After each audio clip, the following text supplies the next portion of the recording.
Bonjour à toutes et à tous. Aujourd'hui, je vous propose de débuter la partie structurelle des design patterns en commençant avec l'adapteur. Alors, l'adapteur est un concept permettant de faire correspondre une classe à une interface à l'intermédiaire d'une classe dite adapteur. Elle permettra donc de faire implémenter une interface à une classe sans la nécessité de la modifier directement. Je vous propose donc de regarder comme à chaque fois le diagramme UML. On a donc la classe client qui a besoin d'exécuter la classe adapt. Sauf que pour l'utiliser, il lui faut une classe implémentant interface. On crée donc une autre classe dite adapteur qui ici exécutera accompli pour implémenter justement la méthode demande et faire correspondre à l'interface demandée. En fait, le nom de ce design pattern sert déjà à comprendre son utilité. Je vous propose donc de passer directement à l'implémentation. C'est parti. Eh bien, nous voilà donc pour l'implémentation du design pattern adapteur. Alors, je vous propose de regarder vite fait ce que j'ai préparé. Alors tout d'abord, j'ai créé une première interface qui se nomme iDisplayArray, qui permettra aux classes l'implémentant d'afficher un tableau sous forme de caractères. Alors ici, on peut voir qu'on a deux méthodes, donc setArray qui va permettre d'initialiser le tableau de la classe, et display qui va permettre à la classe de l'afficher à sa manière. Alors, j'ai créé aussi la classe implémentant cette interface, donc displayArrayString, qui va permettre donc déjà de mettre le tableau à l'intérieur, de l'afficher, et on a une petite méthode récursive qui va en fait l'afficher d'une manière personnelle, on va dire. Il n'y a pas de principe exact. Et donc, j'aurai aussi mon petit script client qui lui aura une fonction permettant d'utiliser notre iDisplayArray pour afficher un tableau. Alors on voit ici que la méthode, la fonction, demande bien un iDisplayArray. Et ici, on a notre tableau. Donc j'ai repris vite fait une sorte de recette sur internet pour faire un tableau avec plusieurs niveaux, etc. Et donc ça va être notre tableau à transformer sous forme de caractères, chaîne de caractères. Et là, on va avoir notre utilisation de la fonction avec notre tableau et notre moyen d'affichage, donc notre classe ici displayArrayString. Alors, maintenant le problème c'est que, admettons, j'ai été sur internet et puis j'ai trouvé une classe permettant donc d'afficher pareil un tableau mais d'une manière JSON. Et ça m'intéresse, j'ai envie d'utiliser pour mon projet, sauf que je remarque quelque chose, c'est que cette classe n'implémente pas mon interface iDisplayArray. Et en plus, les méthodes qui y a à l'intérieur, elles ne correspondent pas du tout à notre iDisplayArray. Et donc, si ici je vais vouloir utiliser ma fonction showArrayWithDisplayer, je ne vais pas pouvoir utiliser mon JSON displayArray pour justement afficher mon tableau.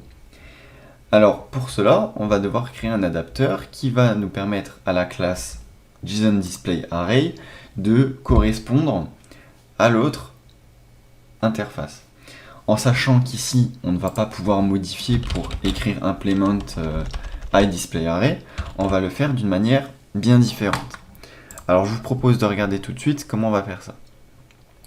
Alors, dans un premier temps, on va créer un nouveau fichier qu'on va appeler adapteur array json.php. Dans ce fichier, on va copier-coller les entêtes et créer notre classe, donc adapteur JSON, adapteur array JSON. Alors, cette classe-là, elle va cette fois-ci implémenter notre iDisplayArray. Et en implémentant iDisplayArray, on va devoir respecter donc les critères.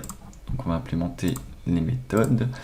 Voilà, donc on va devoir setArray et display.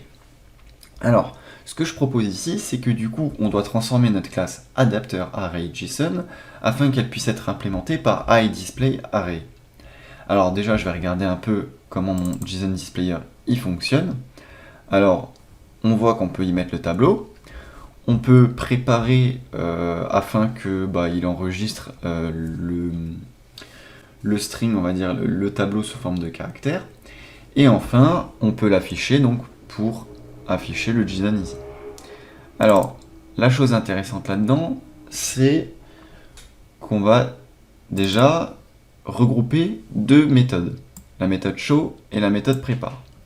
Puis, on va récupérer la méthode setData pour correspondre justement le setData au setArray et les deux autres méthodes au display. Alors, pour faire ça, on va déjà créer, je pense, une fonction, donc public function construct, et dans cette méthode construct, on va prendre une variable privée, donc private $, on va l'appeler adapt, parce que ça va être la classe qui va être adaptée, hein, adapt, et donc ce adapt, hop, il va être égal à la classe. Donc new JSON display array. Donc en fait, on va faire de l'encapsulation. C'est-à-dire qu'ici, notre JSON display array, on va le créer dans notre constructeur pour le adapteur array JSON. Ensuite, on a deux méthodes. Donc setArray. Donc nous, qu'est-ce qu'on va faire? On va prendre notre adapt et on va lui dire setData. setData. Et ici, en data, on va lui passer l'array toDisplay. Enfin, on va maintenant faire le display. Donc pour le display, on va faire pareil. On va prendre notre adapt et on va préparer. Puis, on va display. Alors, je crois pas que c'était display, c'était show. Voilà. Alors, show en minuscule, c'est bien ça. Donc, maintenant qu'on a ça, on voit que notre adapteur ici utilise simplement la classe JSON-display-array pour implémenter tout simplement cette interface. En soi, c'est que la classe là qui va être vraiment utilisée. C'est juste que les noms correspondront à l'interface et les étapes de même.